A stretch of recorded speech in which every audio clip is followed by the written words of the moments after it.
How are you doing? Physically, mentally? It's okay?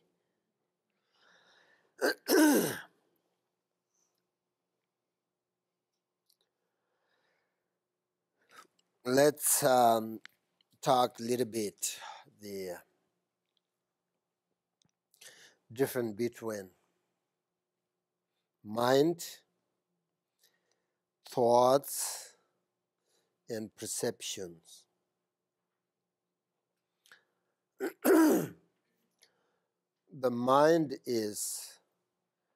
uh,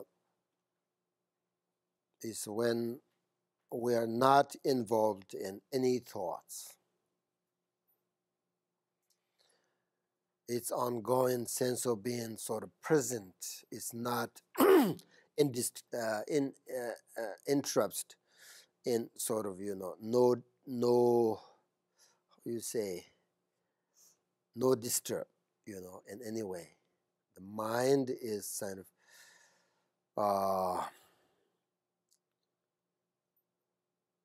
the capacity for knowing cognizant quality.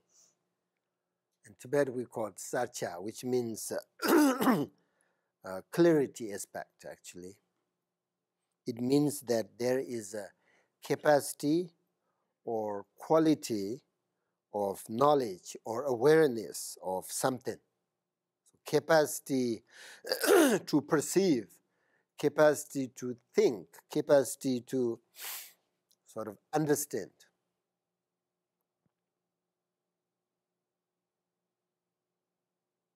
This is actually,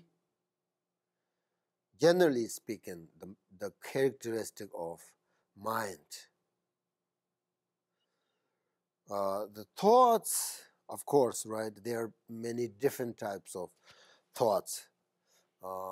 Some like the subtle, like the ideas or assumptions, and others are very strong thoughts, like anger, happiness, so on, so many different thoughts, uh, strong thoughts or subtle thoughts, so many different thoughts. So uh, that's why sometimes people think mind and thoughts are same, but actually it's not. They're not same.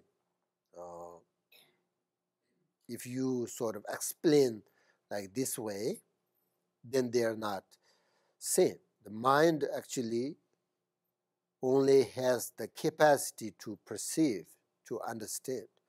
That's the part of the mind. And then it has also, these different feelings and thoughts.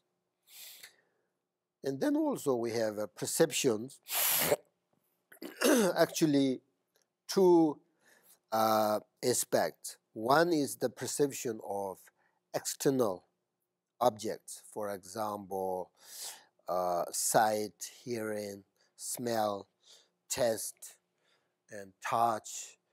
And the other perception deals with six consciousness, right? The sort of mental images. So it's a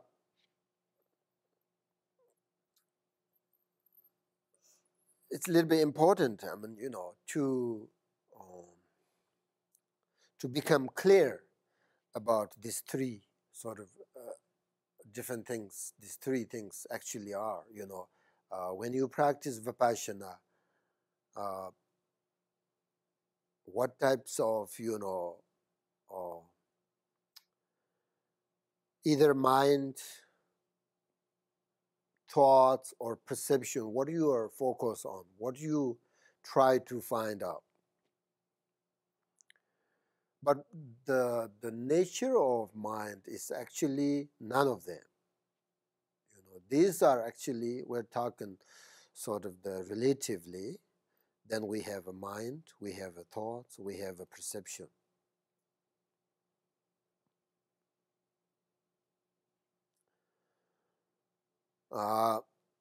when they are thoughts, mental images, or perceptions, the usual sort of habit is simply to lose sort of control. So the meditation helps these sort of thoughts and mental images become very, very vivid and become very stable. And at this point, we should sort of establish experientially without sort of um,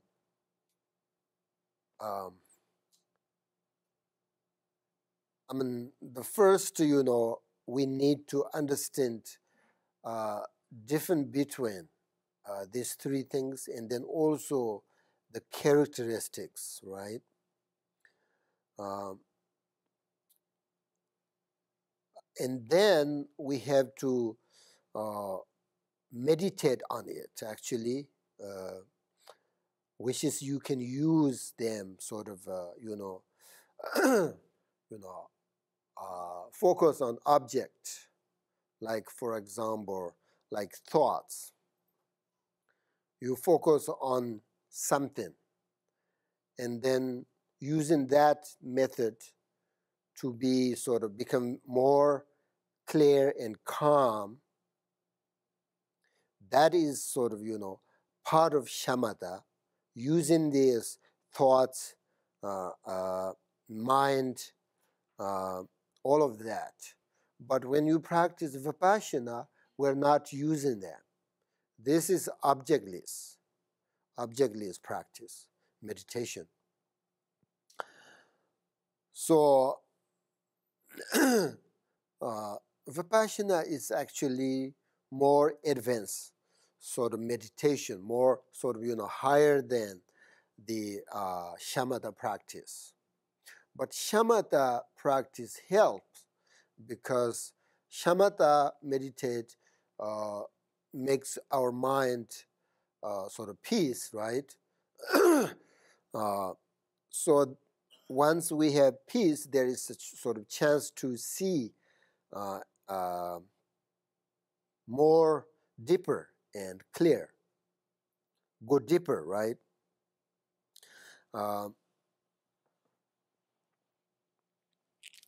And that's why it's called Vipassana.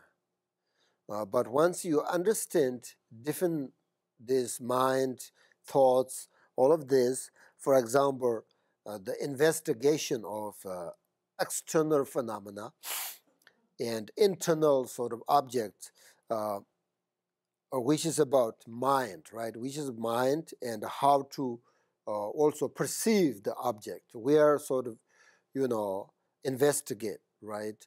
The relationship between the mind and appearances on, the objects. When you think about your mind, this is another way to sort of investigate when you practice Vipassana. So when you think about your mind, first sort of examine the mind. Where is this mind? This sort of mind is also kind of perceiver, right? So we have this relationship all the time, object and subject, the mind, between the appearance and the mental image, the mind. So sometimes when we focus on and practice on this, where you have to a little bit investigate, where is this mind? In this case, you are looking inward, right? You are completely, if you do this, like, inwardly, looking inwardly, investigate about your mind, and you cannot really find the mind. You cannot, because it is not outside the body. It is not inside the body or in between these two. Because if you sort of investigate this way, if the mind sort of outside the body, then exactly where, you know? And then if you sort of investigate mind, if you think inside the body, then exactly where?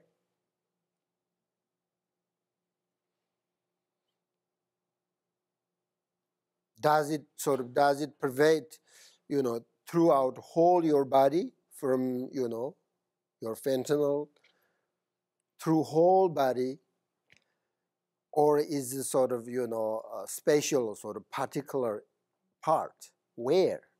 Exactly where? I mean, if you don't mind, you can investigate actually where is your mind actually. If you are uncomfortable investigate like this, then you don't have to, right? But usually, relatively, and ultimately, they're different. So they are a little bit different. Right now, we're talking about how to find out the mind through practice Vipashyana. So whenever you look at it, your mind, no matter when, you sort of discover that mind does not have any form, color, or shape. Then you may think, does that mean there is no mind? Or does the mind not exist at all?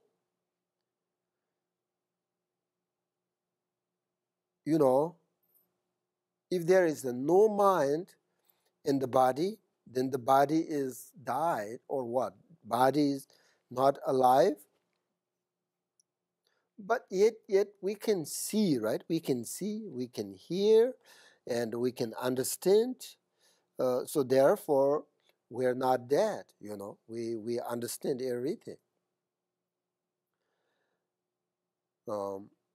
We have not totally sort of disappeared. We still sort of perceive all of these things.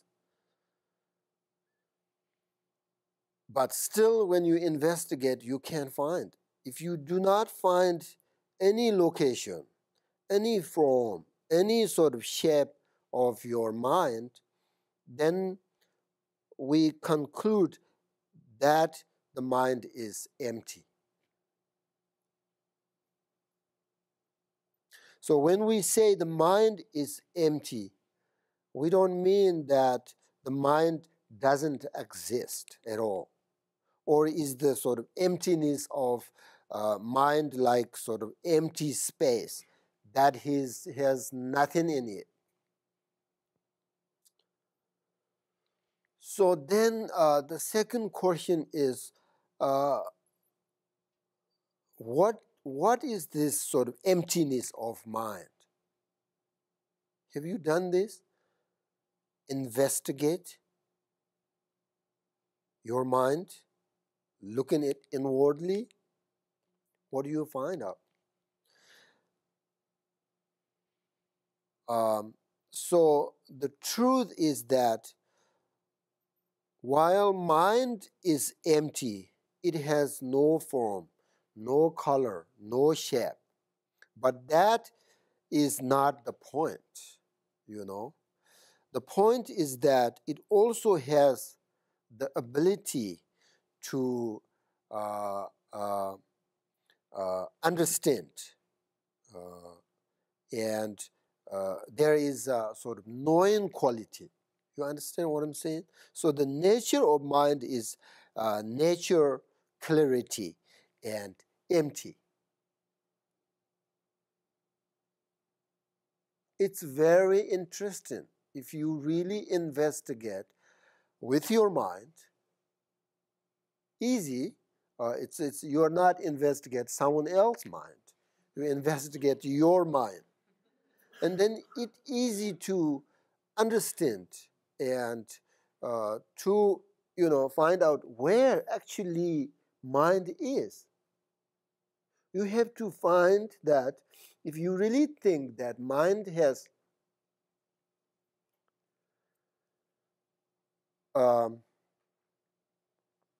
somewhere, your mind is exist, you have to find that location, and also you have to find out the color, the form, and shape. So these three big sort of, what do you call it, characteristic. If something, right, if something is exist, it definitely has these three characters. Like this, right? It has a color, it has a shape, it's a form. That's the actually how appears thing, the appearance. Something is exist, it must have these three characters. So what is color of your mind? What the shape? What is form? So if you can't find none of this, any of this, then you have to sort of, conclude. Then you have to sort of, okay, this is empty, So, but what is the emptiness means actually? So,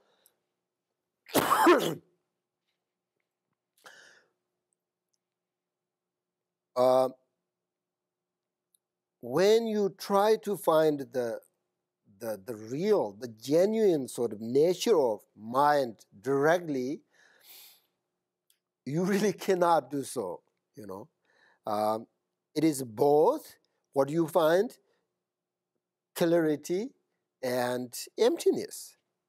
That's we will find. If you do sort of investigate correctly, you will find this capacity, the knowing, the awareness, and also its emptiness. Because you cannot ask me why, why I find this clarity and emptiness, because just that's how it is, and this is the nature of the mind. Therefore, remember that when we say the hatsta, form is emptiness. Emptiness, is also form. Emptiness. So, it's not, emptiness is not the same as form. But in order to understand the emptiness, we have to investigate about form. It is because without sort of dealing with form, we cannot understand its emptiness. So the most important to understand is emptiness and appearances are not separate. Do you understand? This is what you call it. Appearance, nangwa, in Tibet, nangwa. Tong. Tong means this is appearance, but it's also emptiness. It's hard to understand. It's what do you mean? This is appearance, then it's emptiness. It's not emptiness because of appear, right? People think that. That's incorrect and sort of incorrect way to understand the thing. So they're not separate, They're like, think about this way, they're like emptiness and appearance. They are like fire and heat,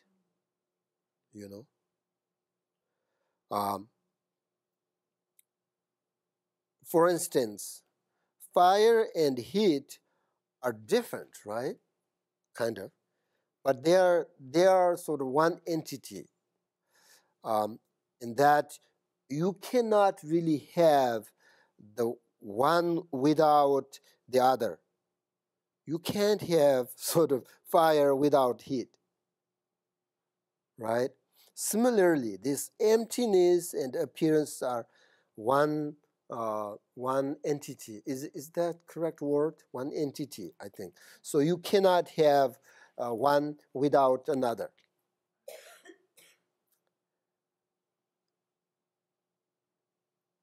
So therefore, the essence of the unique teachings of Buddha is interdependent origination.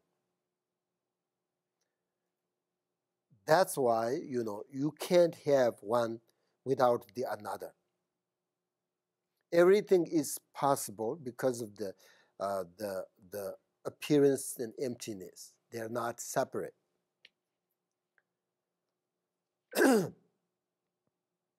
So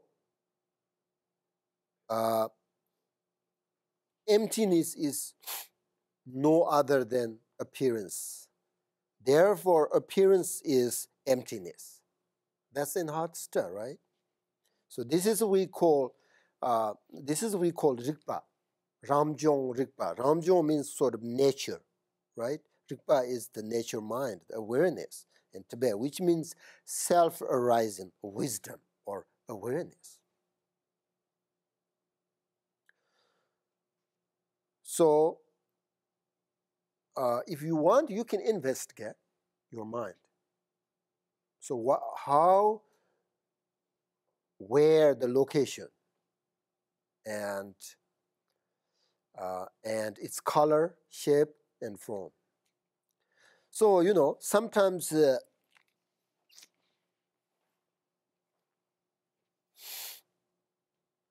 usually, there is a feeling of being happy and sometimes sad, sometimes feel sort of very clear or without thought. All this, when we look into what the mind really is and sort of use the instructions, then it is not very difficult, to directly perceive or understand its true nature.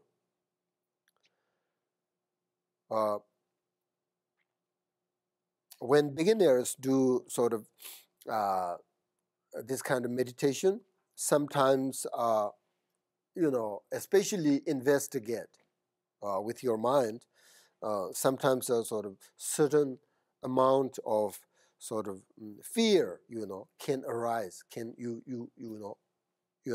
because you don't have clear sort of certainty about the emptiness and appearance. So you sort of still have a little bit of confusion of the about this, the meditation, right? Because one of this missing, the appearance and emptiness, the union of emptiness appearance, then there is a problem. That's why you get sort of afraid, you get sort of panic, all of that. When you look into sort of the nature of your mind, or when you investigate inside your mind or out the external object, sometimes what is this? Everything is. I feel sort of when you sort of really investigate deeply, strongly, and then you fear, sort of you experience that everything is not exist. Am I losing everything? What is this? So this kind of experience actually happened to a student who sort of really tend to contact only the empty side of mind, or empty side of all the phenomena, because you see, that you're going to sort of dissolve or disappear, then you become afraid, So that's the problem. When people understand, investigate how to the mind, how to object, everything, and then they think, oh, it's empty. It's nothing exists. That means then you get panic, right? You kind of a little bit uncomfortable. That means you tend to only this side, only empty side. you have no appearance there, then there is a problem. One of this missing, then there is a problem. That's not correct way to meditate, correct way to, it's not correct way to understand the view of the nature of your mind or everything. So they're never ever separate. So if you don't understand that, you don't understand how to meditate on emptiness. You know, it's very important, okay? Just, make sure that you are taking the, one side, only one side, which is empty. That's easily to see, right? When you investigate, it's really true. What is this house? The door is not house. What is this body? Your head is not body. Hand is not body. Body is not exist. So that then you sort of afraid. Oh, am I lose my body? What happened? But you're tend to sort of the side of the empty, only empty part. Never do that. That's not good for your meditation. If you still don't understand what is the union of appearance, emptiness, it's difficult to understand, I'm sure.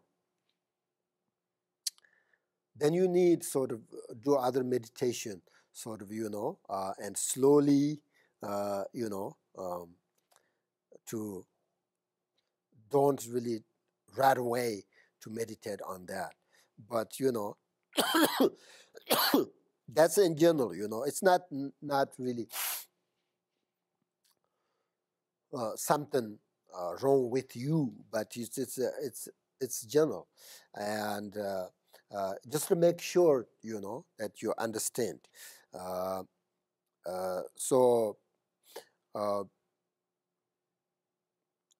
everything empty means, think about this way, everything empty means including the person who is afraid too, So people say, sometimes people say, when I investigate that, then I got panic, afraid.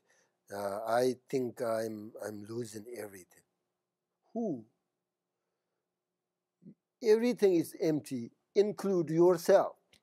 So who is afraid, actually? Who got panic? Nobody. Everything is empty, right? So in this way. So then, that's kind of, you have to also think that way,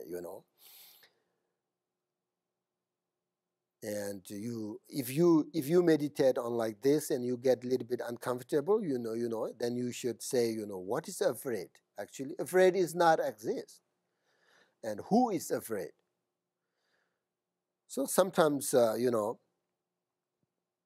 is a question about, whether this kind of meditation on emptiness and appearance eventually sort of cause all these phenomena to disappear or what, People think that many ways, many times. But you don't need to worry that, because these all phenomena do sort of continually appear. You cannot stop them. They're just there. Even Buddha come here, Everything is continually appear. That's you cannot think that you sort of suddenly not going to see these things, and suddenly, I cannot enjoy with these things. However, the appearances of dualistic mind are no longer exist if you really correctly sort of meditate on this. And the grasping, that true exist is to be stopped, So, but that doesn't mean that appearance will disappear. These things will disappear. The samsara, according to Buddhism, samsara is nothing wrong. Understand? Samsara is perfect. These things nothing wrong. It's fine. But the problem is how we relate it to these things. Attachment, jealousy, or all this. Then we experience the suffering, right? If we don't have attachment, no jealous, then this appears wonderful, just appears. It's fine. This continually appears, not stop.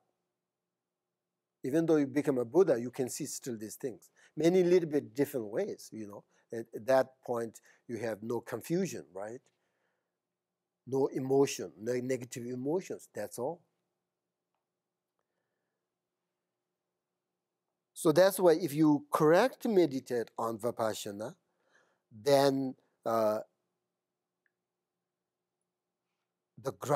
your grasping, your attachment, all this will stop. The dualistic thinking, dualistic mind will stop. Change in, sort of transform into, the emptiness and compassion. Sometimes they call the compassion and emptiness also inseparable.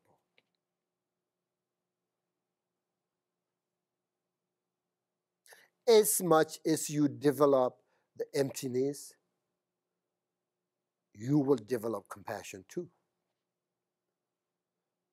So that's why there's sin, right? That's why the good sign, your meditation is, how much you have compassion. Because you develop the emptiness, the Vipassana meditation, you also automatically develop the compassion. So when your compassion missing, then that means your meditation is not correct. So, and also relatively, emptiness. Emptiness doesn't mean that everything is the same. You have to understand that. The house, the table, the people, everything, all are empty, right? All are empty, but are different way that they appear because of their causes and conditions. All these are empty because of its nature, but relatively there depends on their cause and conditions. So that's why it sort of appears in different ways.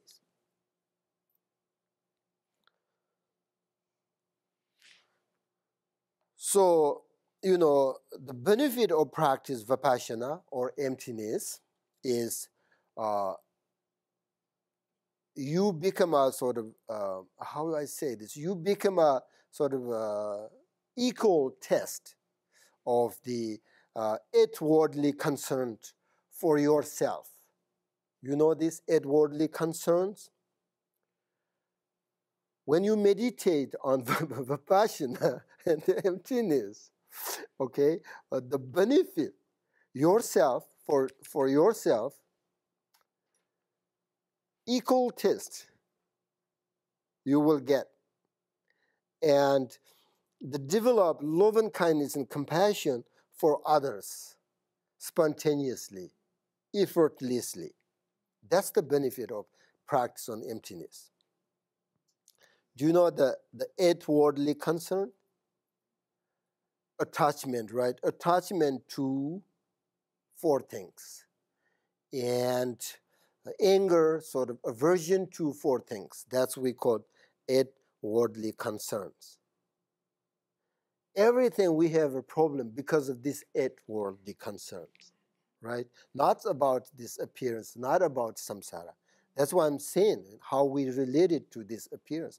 That's make us, up and down, up and down. So outwardly concerned, attachment to gain, right? Sort of obtain. What do you call it? The first gain, right? First attachment to gain, and then pleasure, right? Praise, okay? Fame. That's attachment. 4 things. and aversion to loss, okay, pain, and blame, and also bad reputations. So that's always we have. People like to get something and become a famous, all of that kind of things, right? So when you meditate on emptiness, on these things, then equal test. Can I say that? Equal,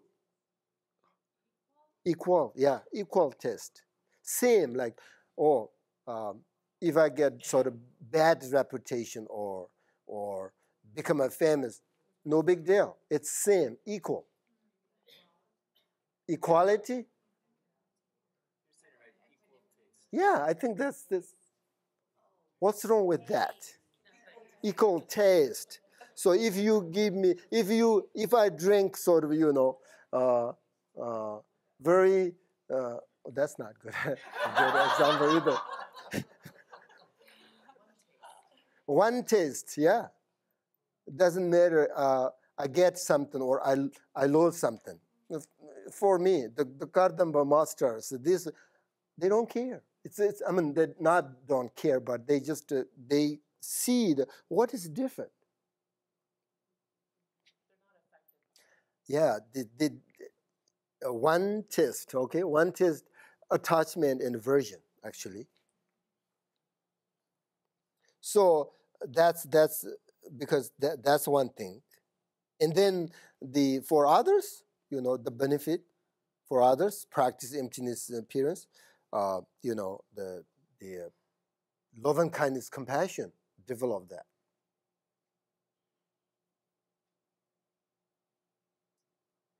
That's the Shantadevas.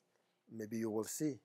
Do you know this? Shantadevas, the way of Bodhisattva, uh, talk about the benefit of the practice emptiness. So that's the benefit of meditate on practice the emptiness.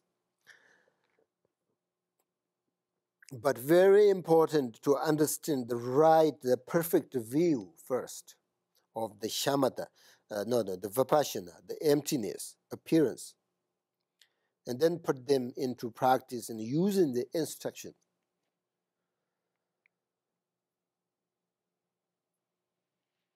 And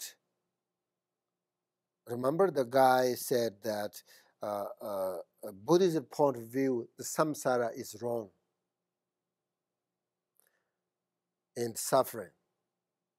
That's not true. Buddha didn't say that the samsara, the appearance are suffering. Buddha didn't say that. It is not the appearance or samsara that make us suffer. But the way we sort of, related to them, which is the grasping, attachment, and just I told this 8 worldly concerns, uh,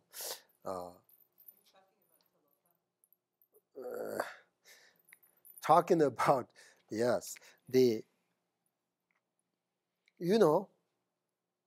samsara is, I think, nothing wrong. But sometimes we really don't understand how to relate it, these things. Then that's these negative emotions actually make us suffer. The cause of suffering is actually within us, not outer sort of, worldly. I mean, So that's why, we have to change and transform our negative emotions into positive, qualities.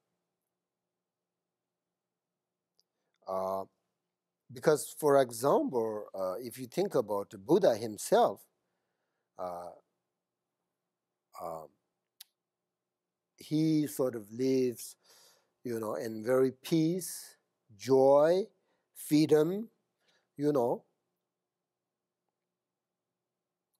neither afraid and nor attached to sort of anything,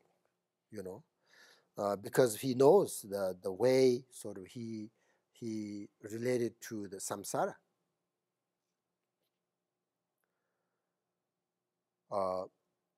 Otherwise, the external things make us suffer, then it's difficult to change.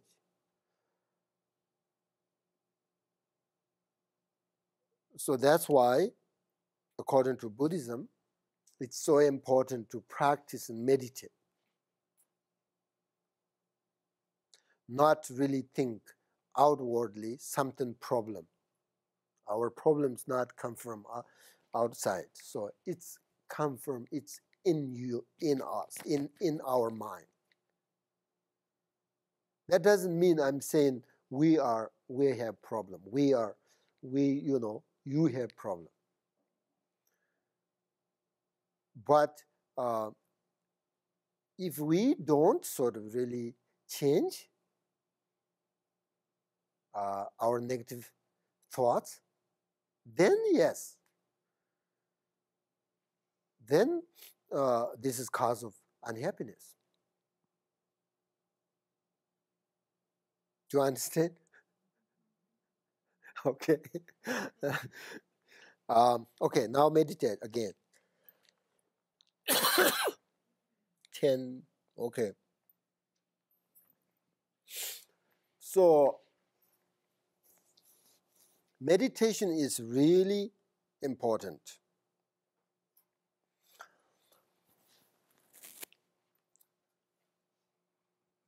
I don't have to tell you the value of meditation because we understand how it is important.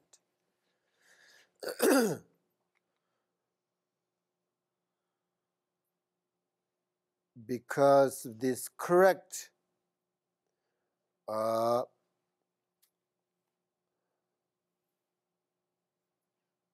recognize the nature of mind or develop compassion, this actually we cannot buy, right, from outside. But we usually don't have these qualities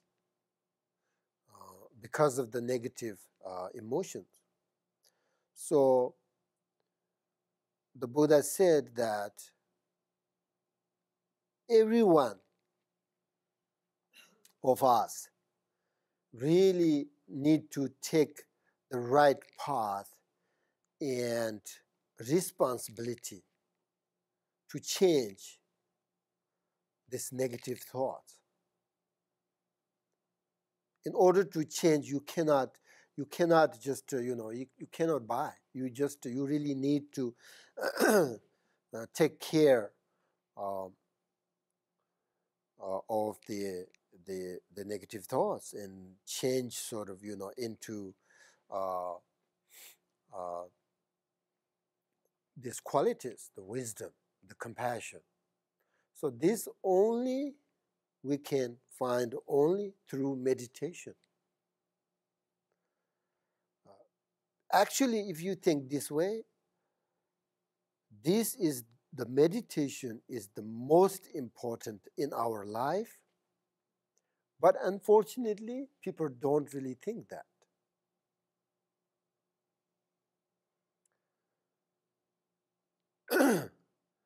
But once you meditate on this and you will see the experience and the qualities, then your interest will change and focus more and more meditate, because you like that. So then you will see the sort of, usually people really can't change right away. So that's why, they're not really sort of spend time with the meditation, do other things. But actually, if you think about this century, I would say Buddhism, especially sort of Vajrayana and Tantric teachings in Tibet actually developed a lot because of we had amazing sort of teachers who really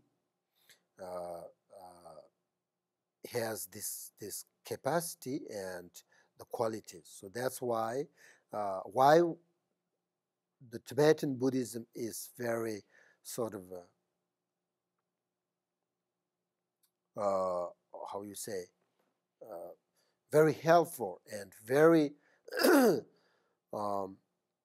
there are lots of people have this capacity because they hold their life to sort of spend time with the meditation.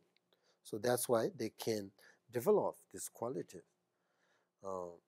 So that's why I think we need to meditate more and more.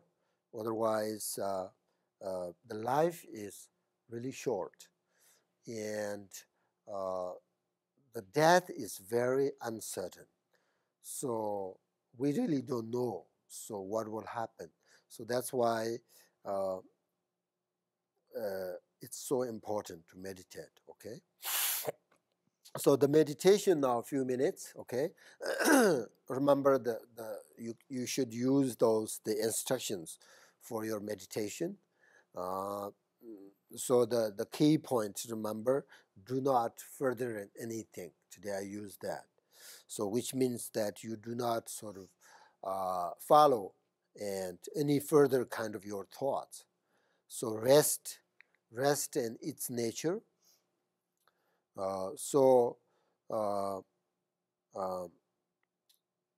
First, sort of, you should start practice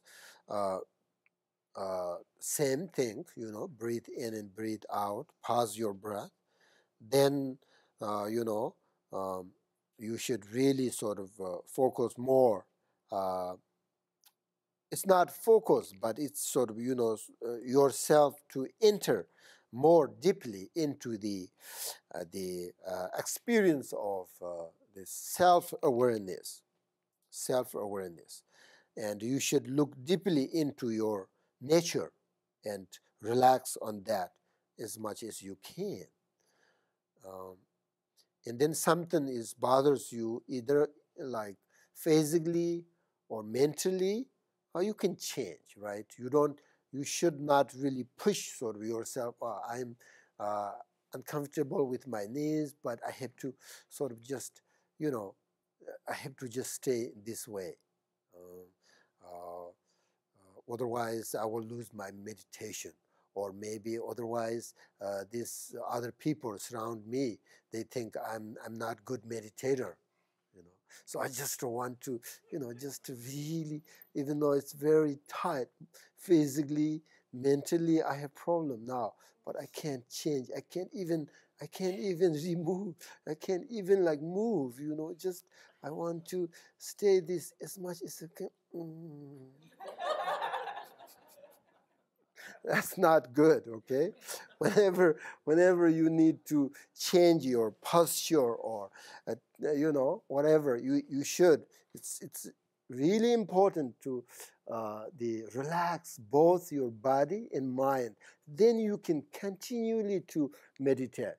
Something bothers you, even though you just try, it doesn't work, it bothers you. So whatever the comfortable, your body posture and your mind, you should do that. That's don't worry about what other people are thinking. Okay, don't worry about what others saying. Actually, you should focus yourself. Don't think about others. Okay, actually. Hold here. We are here, and you should, whether you're investigate your mind, your body, or you just know without invest, just relax and you just focus on that. Don't actually, think about others. Actually, don't go there, and then something you really need change. Just really need meditate. When you need meditate, need open. So you really need open and relax, right? Sort of, the comfortable. Relax is actually not easy though, you know. Uh, you know, it's sometimes, people say, okay, I do this, you should relax your legs, your hand. Then it's more difficult, when I think relax, am I relaxed or not? It's difficult, but comfortable is very important. Okay, so that's happened actually in Tibet. We meditate together, and they think others what they think about me. So that's we call something terma. Terma is actually, it actually bothers you. Means like when you meditate, you're not focused on yourself, but you're thinking what others thinking, what others think about you. So that's not good. So you should let go everything. Sometimes people say, okay, he's really uncomfortable, and that really bothers me, my meditation. That means you focus on him or her. So just don't go there. Just let go and relax and comfortable, both your body and mind. That's all. Okay. A few minutes. We have 10 minutes.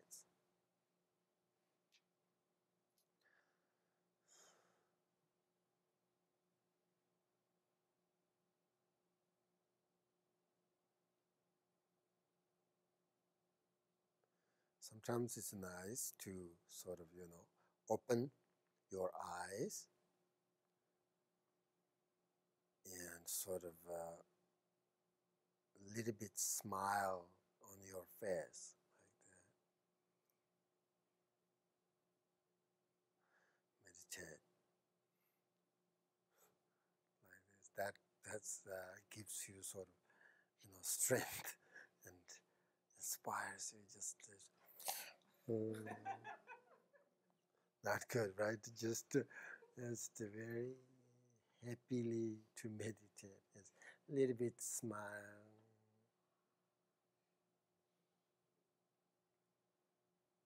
Open your eyes. Sometimes you see this clarity. It uh, helps to sort of recognize this emptiness and clarity.